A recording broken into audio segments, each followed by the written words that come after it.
Hello students, Kandpal maths class में आपका बहुत बहुत स्वागत है। तो आज हम दोबारा से कर रहे हैं हमारी जो इम्पोर्टेंट क्वेश्चन की सीरीज है, उसमें हम क्लास 10 का एक्सरसाइज 6.2 का हमने क्वेश्चन नंबर 6 लिया है। आइए क्वेश्चन को रीड कर लेते हैं। क्वेश्चन में गिवन क्या है, तो गिवन है आपका ट्राइंगल ABE और ट्राइंगल ACD।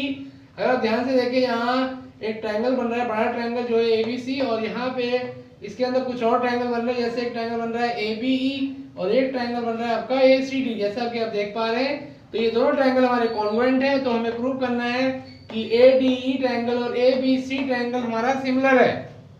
ठीक है, तो सिमिलर ट्रायंगल प्रूव करने के लिए हमें क्या करना पड़ेगा, पहले इस बात को समझते हैं। हमें ADE और ABC सिमिलर करना है, तो इसके लिए हमें क्या करना पड़ेगा, इसके लिए हमें AD और अपॉन में AB और AE अपॉन में AC ये लाना होगा। ठीक है, और साथ में ए एंगल तो दोनों में कॉमन ही है, तो ये हमें यहाँ पे लाना होगा। तो इसके लिए हम क्या करेंगे, आइए देखते हैं।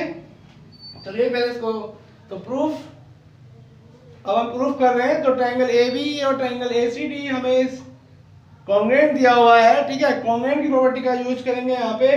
तो जब ट्रायंगल कॉन्ग्रुएंट होते हैं तो उसकी जो कॉरस्पॉन्डिंग साइड होती है वो आपस में इक्वल होती है और कॉरस्पॉन्डिंग एंगल भी आपस में इक्वल होते हैं। तो देखिए यहाँ पे साइड का यूज करेंगे, तो AB और AC साइड दोनों इक्वल हो जाएंगी।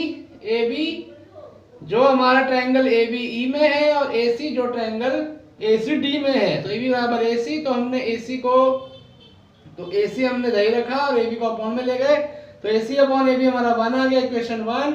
और दूसरी चीज हमारी क्या होगी, AE और AD भी बराबर होगा, क्योंकि ट्रायंगल हमारे क्या है, कॉन्ग्रुएंट। तो CPCT यहाँ भी हम लिख सकते हैं CPCT।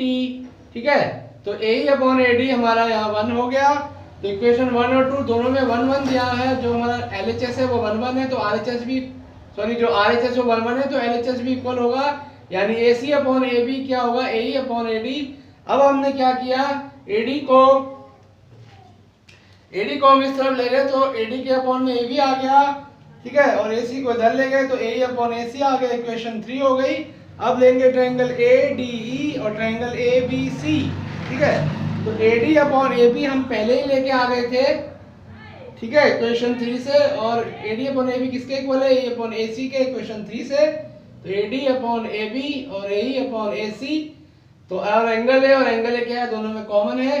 ठीक है, तो साइड एंगल साइड, आप जानते हैं कि दो ट्रायंगल में अगर कॉरस्पॉन्डिंग साइड का रेशियो सेम हो, ठीक है, और एंगल इक्वल हो, कोई एक एंगल कॉमन हो, या बीच का एंगल कहते हैं इसको कॉमन हो, तो वो क्या हो जाती हैं, तो हो जाते हैं सिमिलर। तो इसका मतलब ADE सिमिलर हो गया ABC के। तो ये हमारा हो गया SAS सिमिलरिटी क्राइटेरिया, और इस तरह से हमारा ये क्वेश्चन प्रूव हो गया। So thank you students, thank you very much. If you like my video, then subscribe and share. Thank you.